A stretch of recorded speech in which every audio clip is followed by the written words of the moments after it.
What if I told you there was a US government study that knowingly left hundreds of people sick? For 40 years. That sounds like a conspiracy, right? But it's not. This was the grim reality of the Tuskegee Syphilis study. Welcome to How Well You Know YouTube channel. Buckle up as we unravel one of the darkest chapters in American medical history and see why it matters so much even today. The year was 1932. In rural Alabama, the U.S. Public Health Service, USPHS, launched an experiment to study the natural progression of untreated syphilis in black men. This wasn't some fringe study but a fully backed government project, initially aimed at understanding syphilis, a common infectious disease. At that time, there were no proven treatments for syphilis, and USPHS decided to conduct the study on 600 African American men from Macon County, Alabama 399 with syphilis and 201 as a control group without it. But here's the kicker: the men weren't told they had syphilis. Instead, they were told they were being treated for bad blood, a vague term that, locally, could mean anything from anemia to fatigue. It was a convenient lie, given that many of the men had limited education and medical knowledge. They trusted the government doctors, who offered them free meals, medical exams, and, for some, even funeral stipends. But none of them realized they were about to become guinea pigs in a long and dangerous experiment. Initially, this was a study about observing syphilis without providing treatment.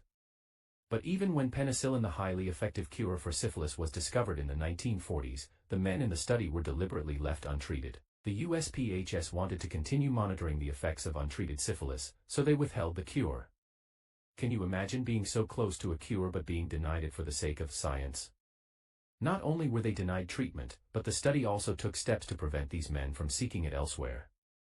When some men registered for the draft in World War II, where medical screening would have likely revealed their syphilis, the USPHS blocked these diagnoses and prevented any treatment. In this tragic tale, one of the most debated figures is Nurse Eunice Rivers, an African-American nurse who was part of the study from the beginning. She worked closely with the men, earning their trust, even driving them to appointments and encouraging them to stick with the study. Nurse Rivers wasn't just an employee, she was the bridge between the researchers and the men, making her role complex and controversial. Did she believe she was helping her community, or was she complicit in a cruel experiment? It's a question that haunts her legacy to this day. 40 years after the study began, the story finally broke to the public. Peter Buxton, a concerned health worker who had learned about the study's horrors, leaked the story to the press, sparking nationwide outrage. Major news outlets published details of the study's unethical practices, and the public response was overwhelming. Within days, the Tuskegee Syphilis study was shut down, but not before causing irreparable damage to the men involved and to public trust in medical research. By the end of the study, only 74 of the original 399 syphilitic men were still alive. Many had died directly from syphilis or related complications, while others had unknowingly passed the disease on to their wives and children. This catastrophic failure led to significant reforms in the way medical studies were conducted, with stricter ethical guidelines and a focus on informed consent. In 1974, Congress passed the National Research Act, which established the Institutional Review Board (IRB) system to oversee human subject research. The IRB remains one of the essential safeguards in research today, ensuring that studies meet ethical standards. The effects of the Tuskegee Syphilis study's betrayal run far deeper than just policy changes. The study severely damaged African American communities' trust in the healthcare system, a rift that continues to affect health outcomes and contributes to health disparities even today.